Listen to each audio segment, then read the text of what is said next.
Annijuuti Knits knitting podcast, episode 6.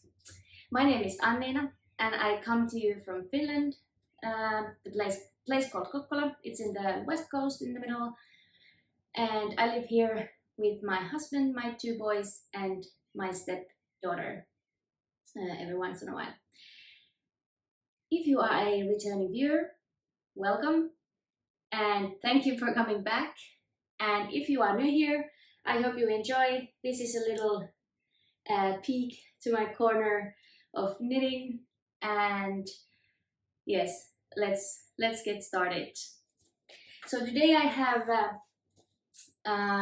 2 finished objects and a couple whips, and then I have some life news that are knitting related, and I will talk about that later in the episode or at the end of the episode. So if you're here only for the knitting part, then I will talk about that first and then move on to the other subjects.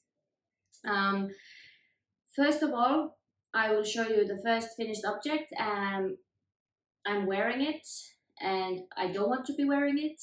Today it's 26 degrees outside Celsius, and in Finland that is a very warm temperature. As you can see, I'm again in our balcony. My youngest son is sleeping and my husband took the 2 older ones out to play. So I want to record here so that I'm not disturbing this nap time for my youngest. So anyway, the first finished object is this shawl. This was inspired by this variegated yarn that runs through the whole thing. I have this purple, green, blue variegated yarn going through the whole thing.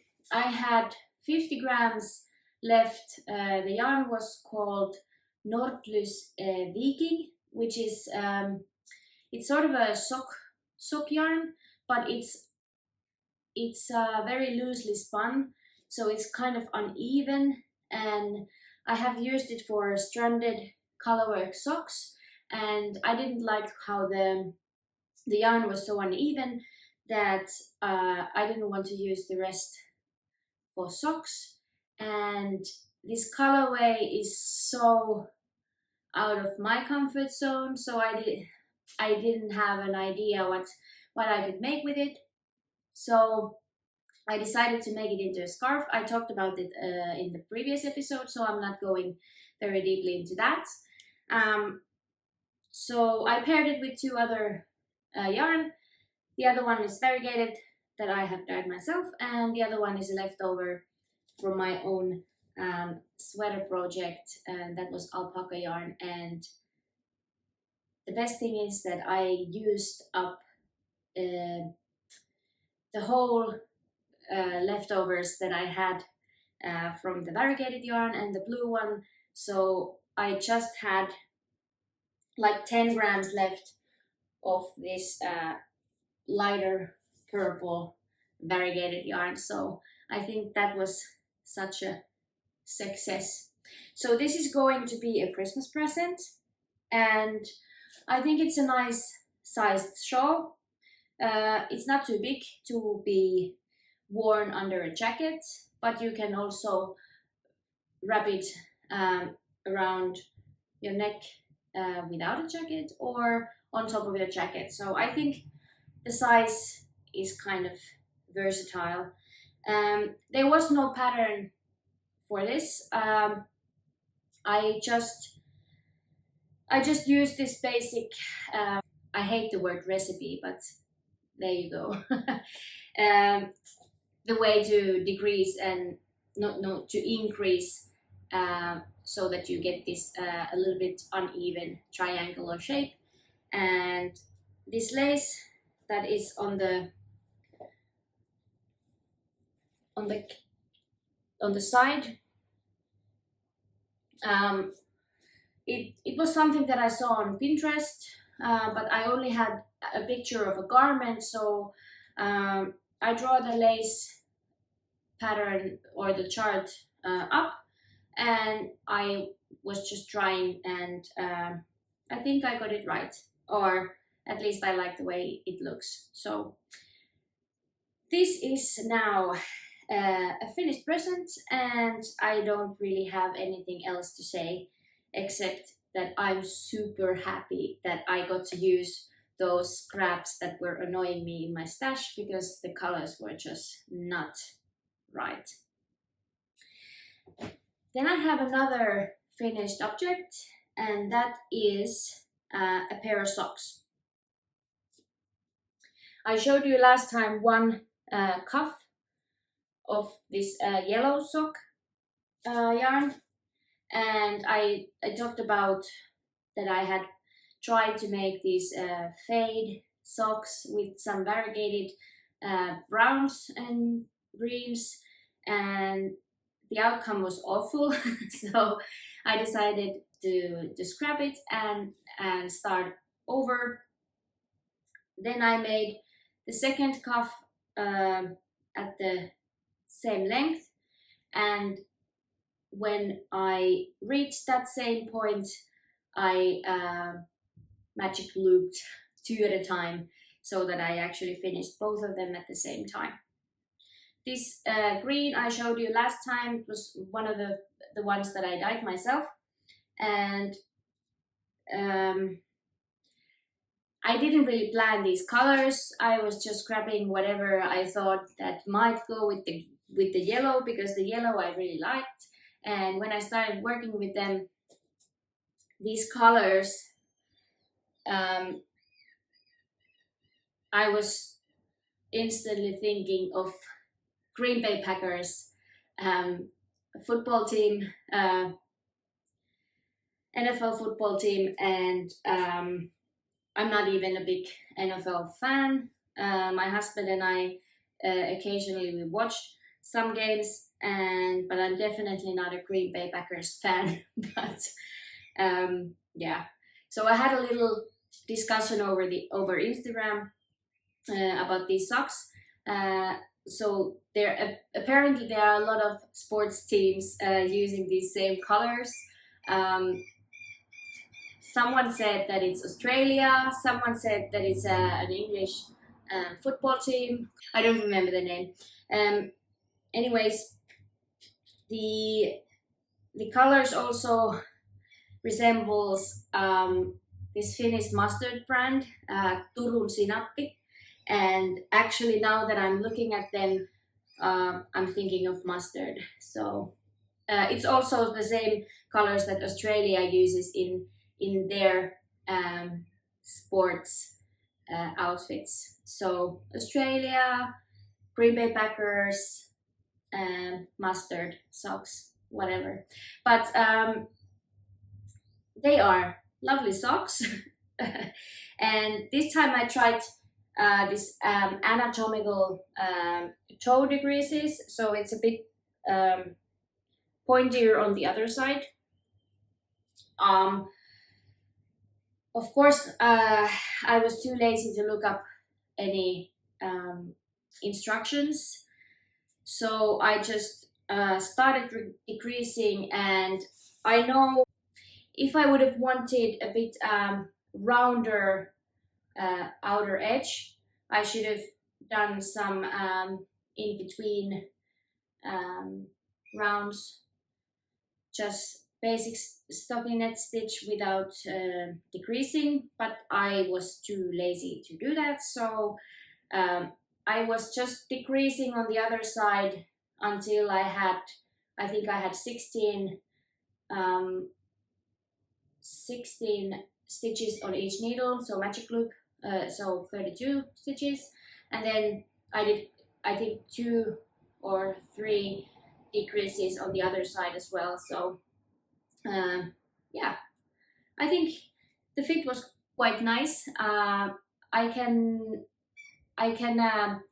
put a picture here how they look on me, and yeah, so very basic finger weight socks, and they are going into my box of socks. So those were the two projects that I have finished, and then I have started quite a few more.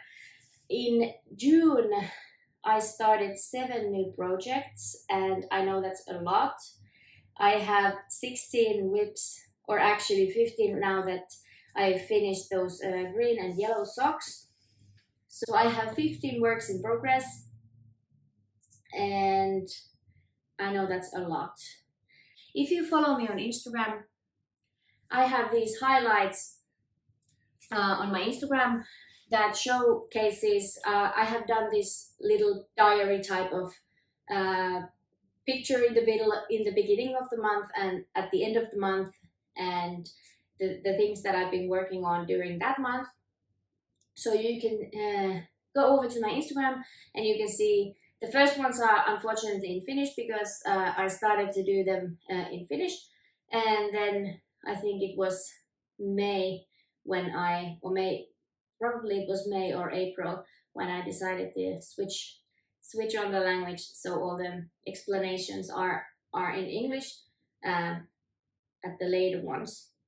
I can put a picture of the beginning of June picture and then at the end of June, so you can see what I mean about this picture collage. They are not very nicely put together, or I really don't have the time to like properly make a nice layout and take a picture. So anyway, you can see the point. So I have started a lot of new things, like I said, mainly socks. So I will show you a couple of the sock whips that I have. I mentioned in the last episode that I am hosting a knit along for stranded colorwork socks, and these were the socks. They are called Juhannus socks, and you can find these clues or these little bits of pattern in my Ravelry group and in my Facebook group Annijuuti Knits, both the same name. This will not become a pattern because there was so many things. First of all, I nearly didn't do the whole knit along because I really didn't have enough time. But then I decided that even though I'm not very prepared, I might just do the best that I can and whip up a pattern. I had drawn already the whole chart, but you know, slicing all the clues and to write the clues, and then I did it in English and Finnish, and it was a lot of hassle. So in the end, I didn't finish my second sock.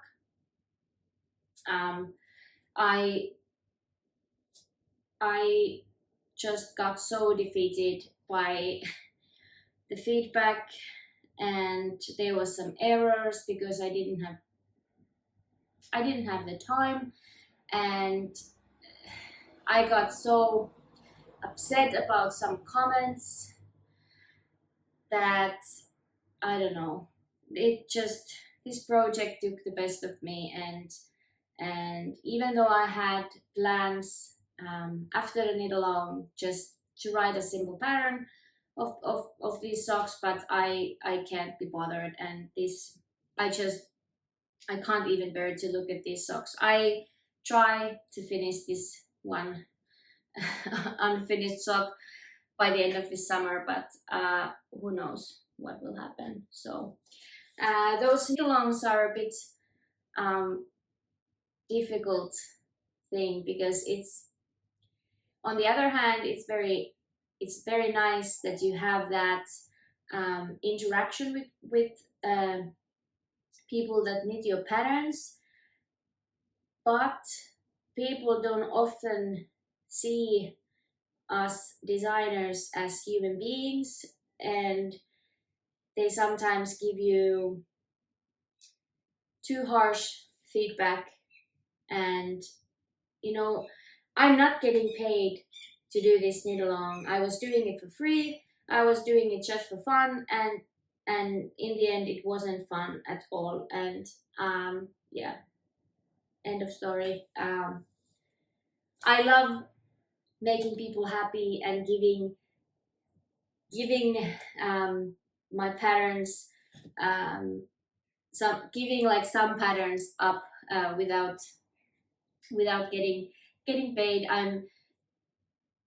Let's be honest, it's not giving me so much money anyway, but this unnecessary hurting of feelings, I don't know.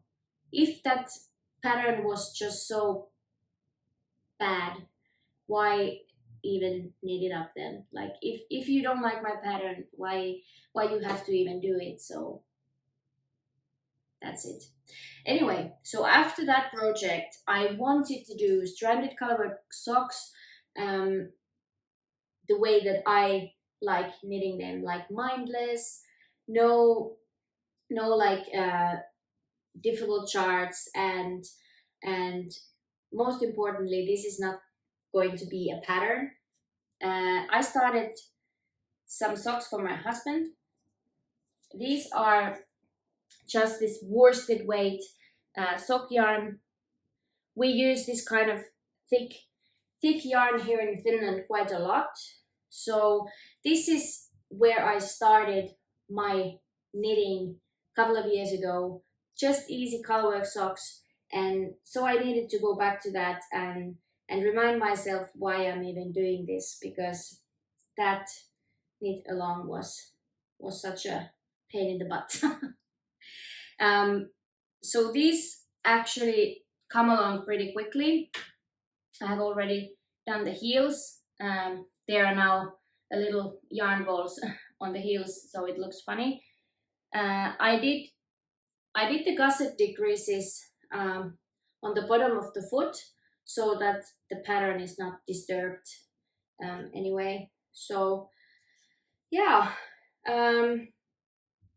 these will be European size 44, so I have still a bit of knitting to do, but I'm actually really enjoying this project. I'm using some leftover yarns, and yeah, just basic stranded colorwork. No need to look at the pattern all the time. Just knit and enjoy while you're doing it. So this was something to make me feel better. Yeah. Okay, so here they are. Yes, so I'm not gonna show you the other sock projects. I have showed you the little tiny cuffs of the red socks already, so those I did knit a bit further, but not significantly, so I'm not going to show you that. I have a little progress made with my cardigan and the green sweater that I showed you last time, and then I did some yarn dyeing, which I'm planning to knit into a scarf or a shawl, and I will show you that. And then I will have some news that affect my knitting, and that is my upcoming surgery, but I will talk about that a little bit later. So let's move on. It's actually really hot here.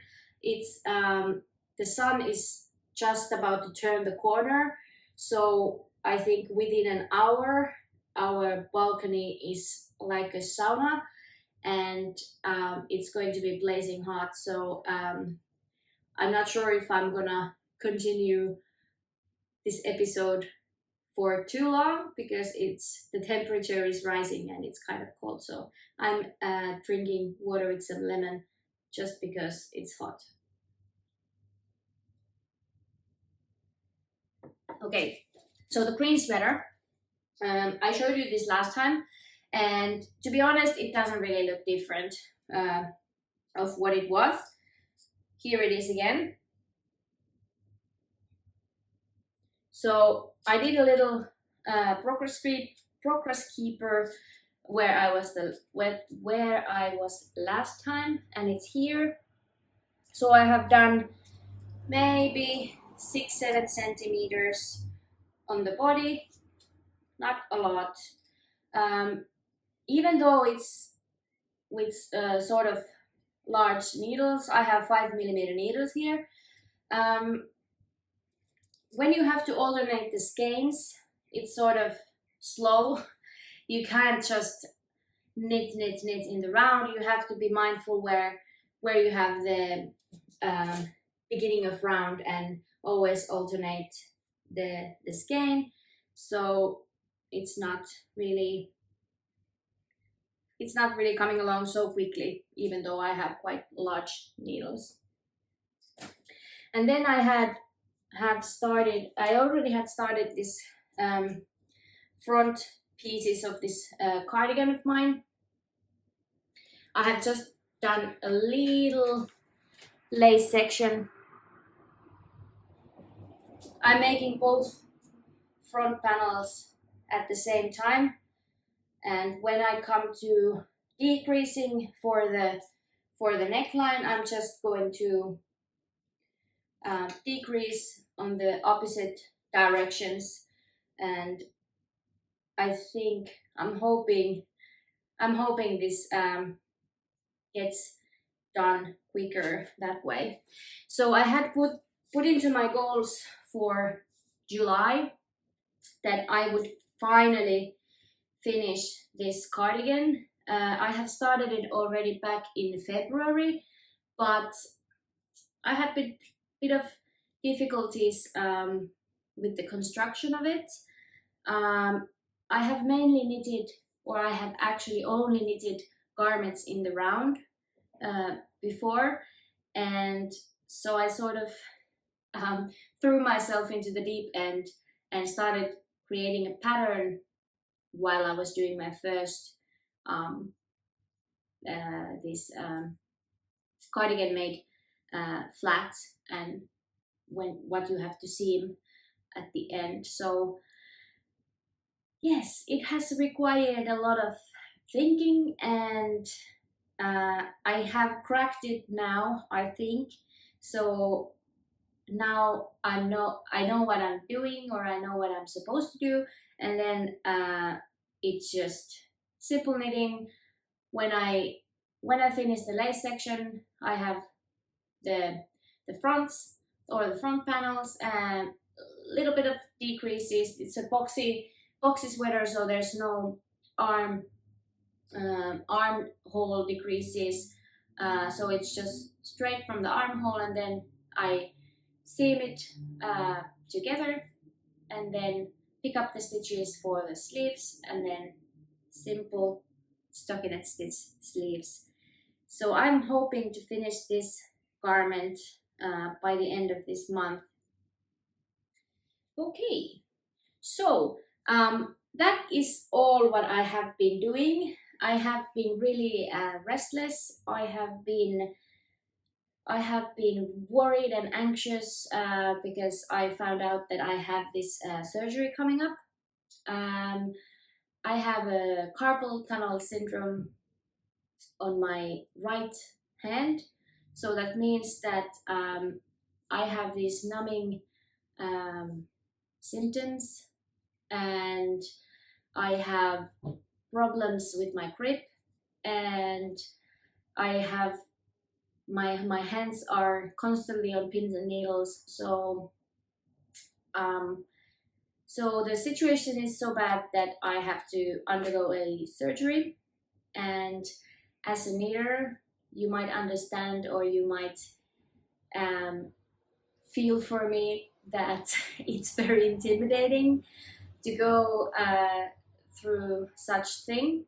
So that has affected my mood, that has affected my knitting and everything, my plans and all that. So it took me, I think it took me a week to get over that fact that the surgery is coming up in less than 3 weeks. So yeah, so if you were here only for the knitting part, I will say goodbye. Thank you for watching, and I'll see you next time maybe. If you liked the video, please subscribe and like, and you will then get notified when I will upload more videos. I will do the live chat now, and then I will have a couple of acquisitions, and I will talk about that at the end. But now it's the live chat since I already started. So yeah, so it all has started already around 8-10 years ago. Maybe I started having these symptoms, or when I was cutting fabrics, I started to feel like my fingers are getting numb, and I have known about this situation for a long time now. It runs in the family. My mom has undergone a surgery for both of her hands, and my uncle and my grandmother and her sister, and it was no news that we have this situation going in our family. So when I started getting those symptoms, I already knew what was going on, and I have been coping with it quite well. But this last year has been the most difficult in terms of my health or my hands. I think it was the pregnancies that they made it worse, and my younger son is now nearly 2. After he was born, this situation with the numbing, and every night my hands get numb, and when I'm knitting and when I'm writing or when I'm typing and doing whatever, I always feel that, and it has affected a great deal in my life. I can't open jars anymore or anything else that require like a strong grip, because I barely have any left. So the surgery is the only way to go, and it doesn't change the fact that it is scary as it is. Yeah, so I don't see myself as a person that complains a lot, and I'm one of those people that always like to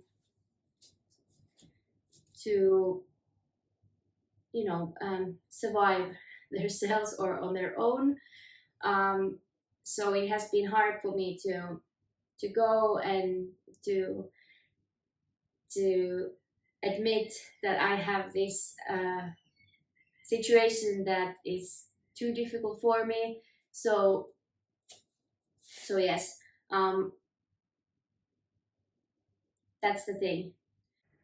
My stepdaughter just came there, and I don't know what I was saying, but anyway, the thing is that I can't cope anymore. I have to go through this surgery. It will take 4 to 5 weeks to heal.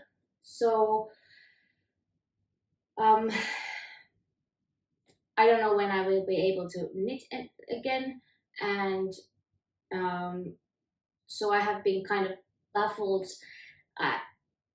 I need to decide what I want to work on, what I need to finish before that, and so that kind of threw me out of balance. Just the letter that told me that the surgery is really soon. That's for that. So the cardigan project is my main goal. That I want to finish before my surgery. Everything else can wait. I'm attending a yarn festival next week or next weekend, and I'm really excited. I'm going to meet some of my Instagram friends,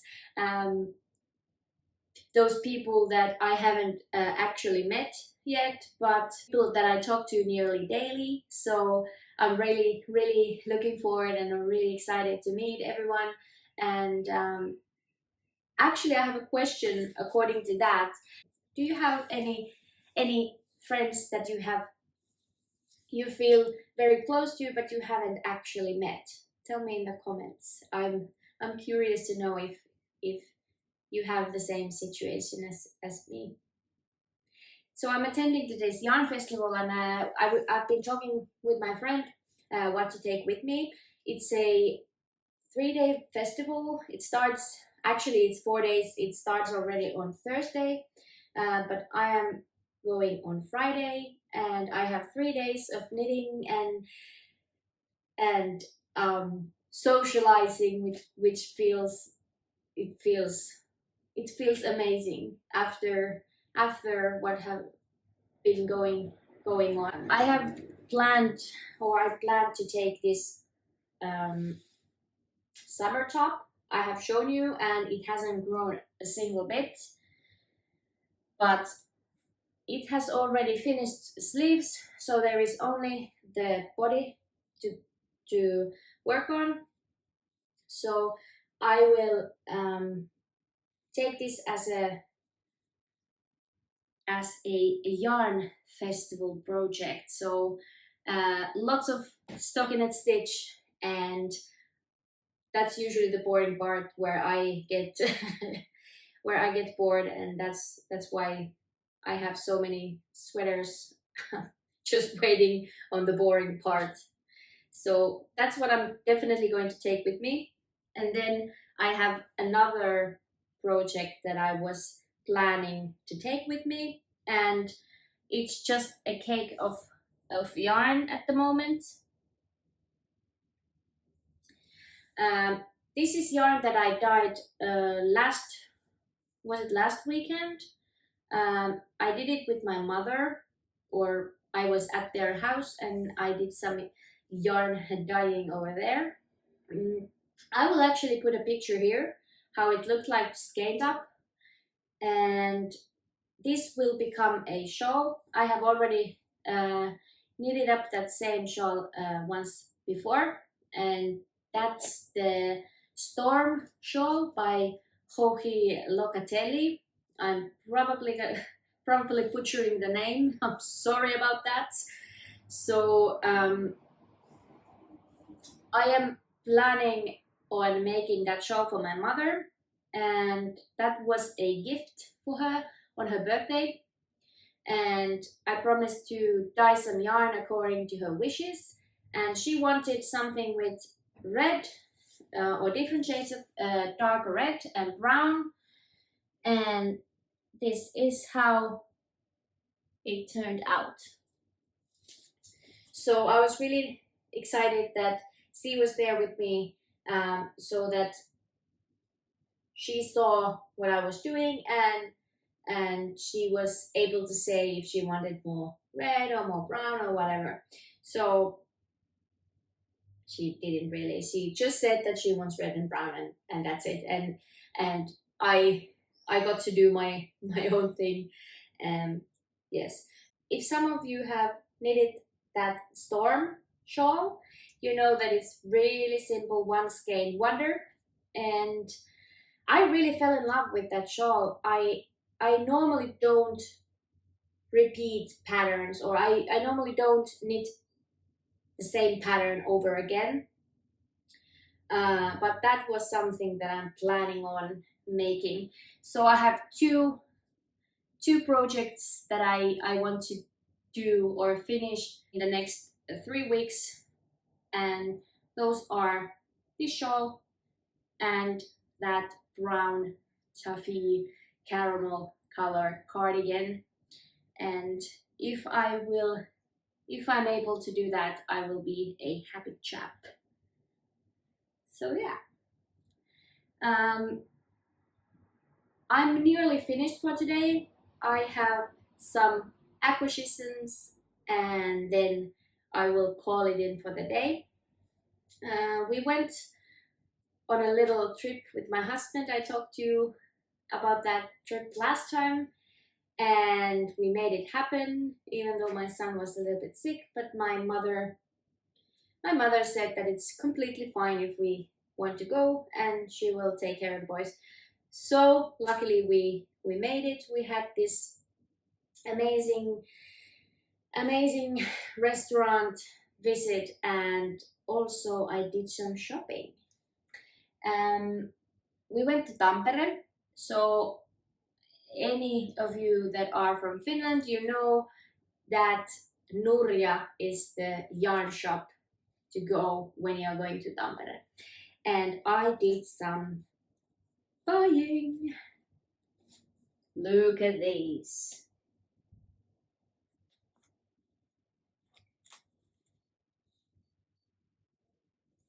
So I bought some yarn. These are merino singles. Now there's a hair. Apologize. Merino singles, and I'm planning on making similar shawl that I showed you in the beginning, just quite a bit bigger, but with the similar idea. And if that turns out great, I will make it into a pattern. So these are the colors that I chose. I wanted something a little bit variegated, and anyone that knows me knows that I'm into fall colors. So I had to have this mustardy, golden, so delicious color, and then these grays tones to go with it. So this is what I bought from the trip with my husband. I also bought some knit blockers. I have been planning on buying these, but I haven't had the time. They make your blocking quite a lot easier. I'm actually curious to know if you use some blockers. So these are the wider combs that have like these wider combs. There's quite a few more of these wide ones, and then a little bit the ones with just 4 spikes. And I was blocking that purple shawl with these, and I was amazed. It has taken me so much time previously just to do individual pins, so I treated myself with some good blockers. Do you block your garments, and if you do you use like these specific tools to do it, or do you just use like regular pins, or how do you do it? Just tell me. I'm curious to know. So those I bought from our trip, and then I bumped into a sale over the internet. There was this one Finnish craft store that was having a huge sale, and I have been planning on making another sweater for my older son for the fall. And when I did that preparing for that ruined sweater, I came up with that arrow pattern. So I decided I wanted to recreate that pattern, and there was in this huge sale Klompe merino wool, and this is Sandnes yarn. It's superwash, but for children superwash is the way to go, even though I'm not enjoying a whole lot of knitting from it. But these were 50% off. 50% off. And I got a sweater quantity for my son, so I bought 6 balls of the green one or the greeny gray one, and then one contrasting color, which is the white. There was not so many options that had enough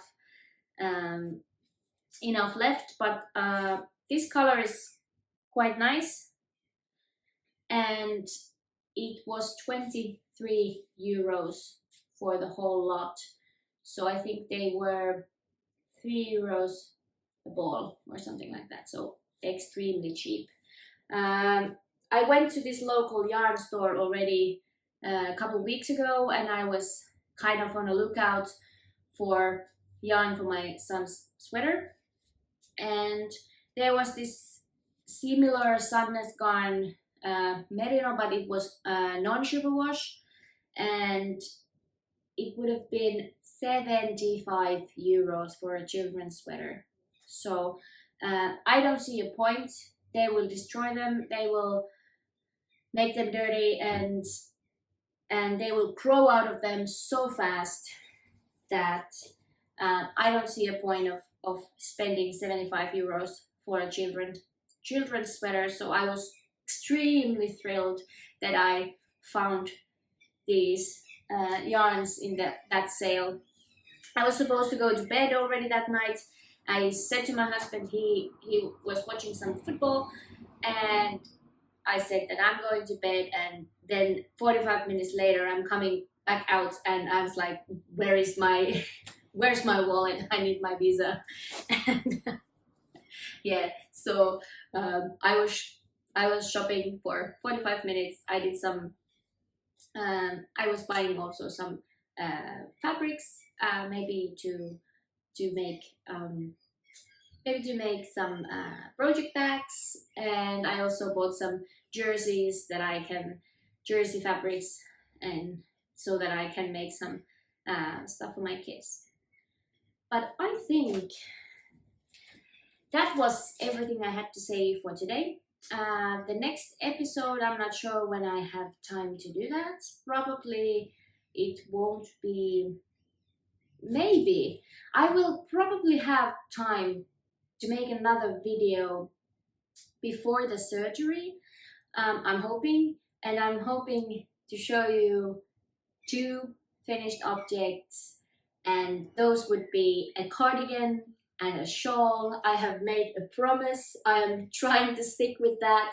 I'm so bad at starting new things, and this time when I feel like there's only so little time and so much everything that I want to make, I need to focus on specifically doing something that I really want to finish. So I'll see you next time, maybe with those 2, I don't know. And if not, then I have been hit by an inspiration and I have done something else. So anyway, I will have something to show you. I am wishing you a very happy day and happy summer. I hope the weather is nice where you are, and I'm hoping that you enjoy yourself and knit stuff that makes you happy. I will see you next time. Bye!